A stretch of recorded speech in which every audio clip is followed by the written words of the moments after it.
Welcome back to See, Hear, Feel. Today I have the great pleasure and honor of speaking with Brian Ferguson. Brian Ferguson has built his career in high-performance organizations, including the military. He has continuously learned from leaders and decision makers in U.S. national security and technology, founding Arena Labs, a company pioneering healthcare's first performance as a solution platform. Arena Labs brings the tools, training, and technology of the world's top performers into frontline surgical teams, ICUs, and trauma environments. I discovered your work, Arena Labs and Arena Strive, through a podcast. I heard about Dr. Huberman and the physiologic sigh, and then I think next I listened to you on a podcast. I was drawn to your work and Arena Strive when I was reading about it online on your website. It was like, oh, short, simple. This kind of thing can really change your life. Could you talk a little bit about your vision for Arena Strive? Where we start in Arena Strive is around this idea of self-awareness. Can you be self-aware? Because the first step of accessing the healthiest version of human flourishing, however you define that, is high performance, being the best version of ourselves, not just for our teammates and our patients, but in our home life. The first step of that is being self-aware. And the term that we talk about in our platform is interoception, which is, am I aware of my inner landscape? Emotionally, how do I feel? It's the reason we have a daily check-in and ask you, how are you feeling? Are you stressed? Are you focused? Because to be very clear, it doesn't mean that people have to walk around and have overly emotional conversations. But if you look at the highest performers in the world and people who are flourishing, they have a very sophisticated understanding of their emotional landscape, and they know how to move in and out of that landscape in the context of their work. And it doesn't mean that in the middle of a trauma, someone is emotional, screaming or crying. Any of those things are a disservice. But after an intense experience, how do I process, move through that, and rest and regenerate so that I'm not holding on to that experience the next day or the next day?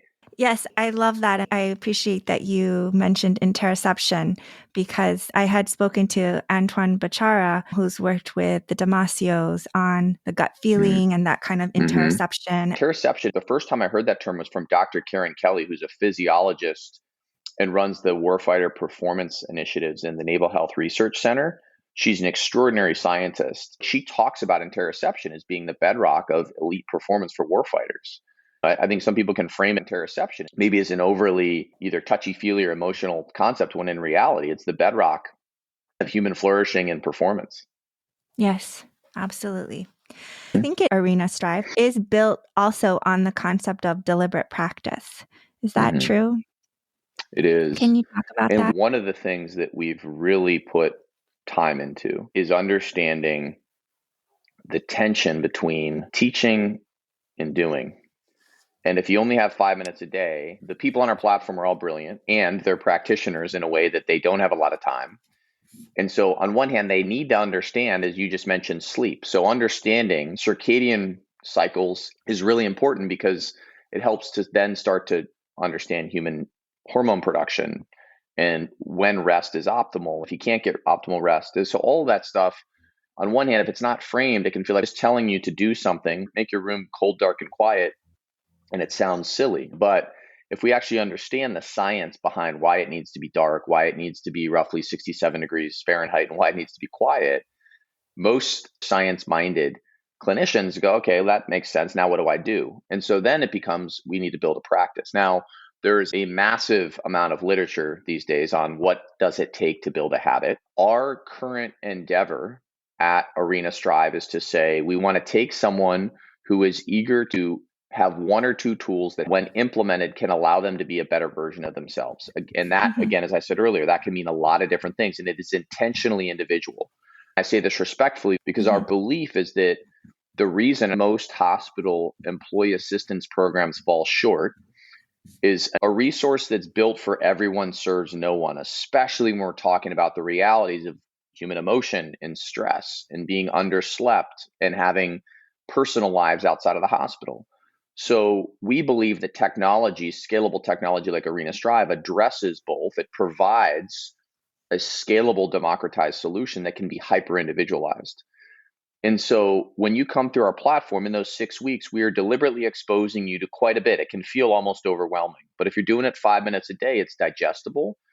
And then what we're asking is each week to pick a practice that feels like it works best for you. Yes, I have been using that physiologic sigh since I learned about it. I guess probably a year and a half. That physiologic sigh has helped me so much.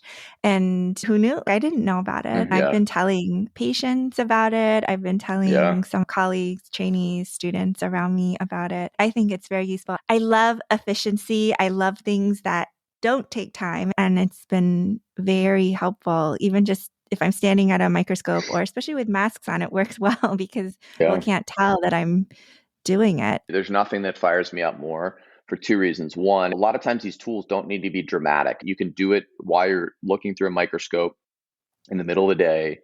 But secondly, the thing that I've been humbled by, Christine, is that a lot of these things are so basic.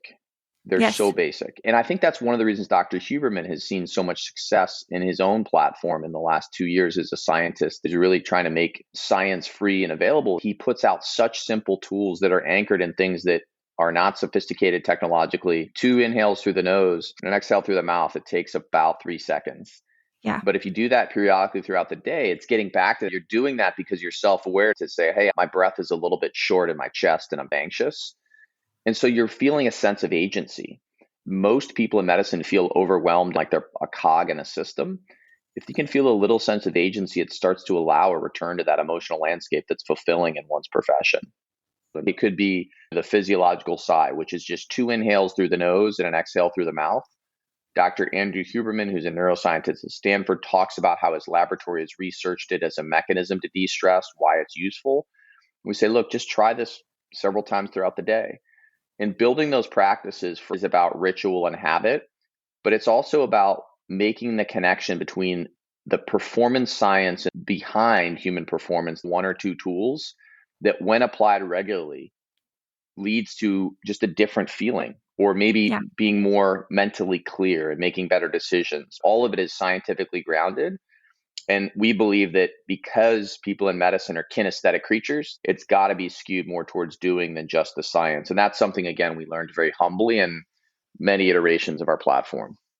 The more present we can be in the thing we're doing, the better the outcome for everyone. Yeah. I have one friend who he always seems to be very present. And I don't think I fully really understood what it was about him that I appreciated from the beginning, but like he never has his cell phone out, for example. Yeah. Before we recorded, we were talking about Simon Sinek. He's got an amazing piece where he talks about the subtle social signal of having a phone on the table. As soon as you set that phone on the table in a conversation, it suggests that there might be something more important. And it erodes the inherent connection that's required to have a deep bidirectional conversation with someone, which is fascinating. When you're around someone who almost is surprisingly present, when you deconstruct why that is, I would say 95% of the time, they have figured out how to be intentional with their attention. And they have a means of controlling their physiology. Someone who is controlled by the external world and exogenous factors has a frenetic sense of not being in control, which physiologically translates to higher heart rate, less attention, harder time focusing, typically poorer sleep.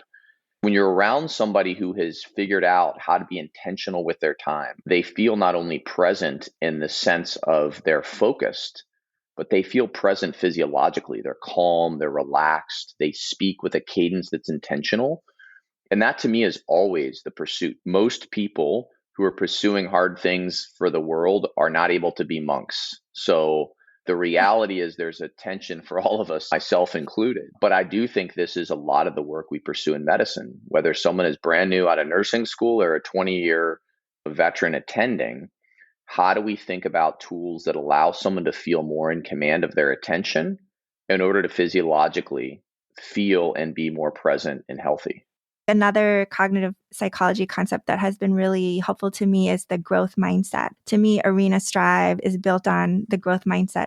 Speak to that. Carol Dweck's concept of the growth mindset, which says, just to revisit that, there's a fixed mindset where I believe I have been endowed with a fixed set of traits. Generally, in terms of intelligence and my ability to learn, there's a fixed set. And at some point, I hit the boundaries of finite pool of understanding, learning, and intellectual capacity.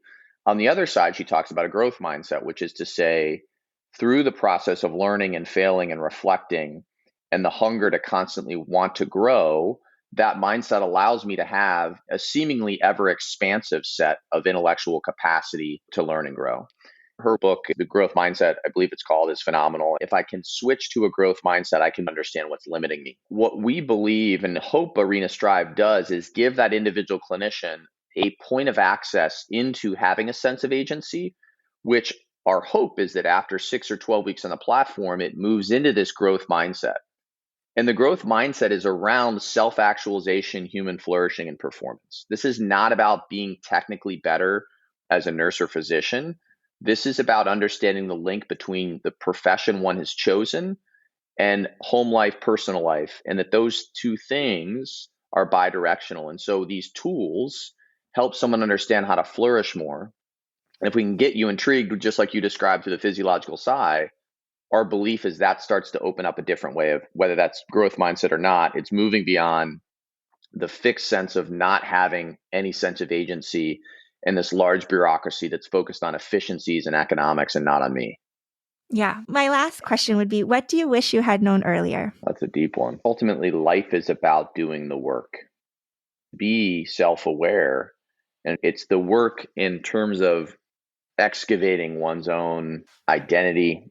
Who do we want to be in the world? Ultimately, the work in the context of how that changes.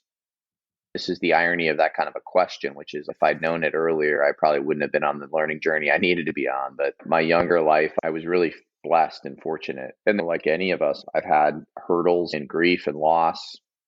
With that, the challenge is often how we look at the evolution of our identity and who we want to be in the world based on how we're changing in the world around us. Some people find that in their faith. But whether that's in a faith tradition or individually through a different set of tools and introspection, it comes down to learning to listen to the heart. One of the first books that I read before I joined the military was called The Alchemist by Paulo Coelho. The entire sort of premise of that book is learning to listen to the heart. And I do think that the wisdom of our own hearts is powerful. If you're like me, spend a lot of time in my head. And that journey from the head to the heart is a long one. And it's about doing the work. And if you do the work, and the work is all the tools we're talking about to understanding our own physiology, to understanding who we are, it's a full spectrum. And that's why for me, this concept of human flourishing, human performance, it's not at all about the physical or winning a gold medal. It's about how do we become the best version of ourselves, which I think is one of the most extraordinary narratives of human existence, human potential. I think I falsely probably assumed in previous seasons of life that I had figured it out or reached a destination when in reality I was probably just starting. That's true.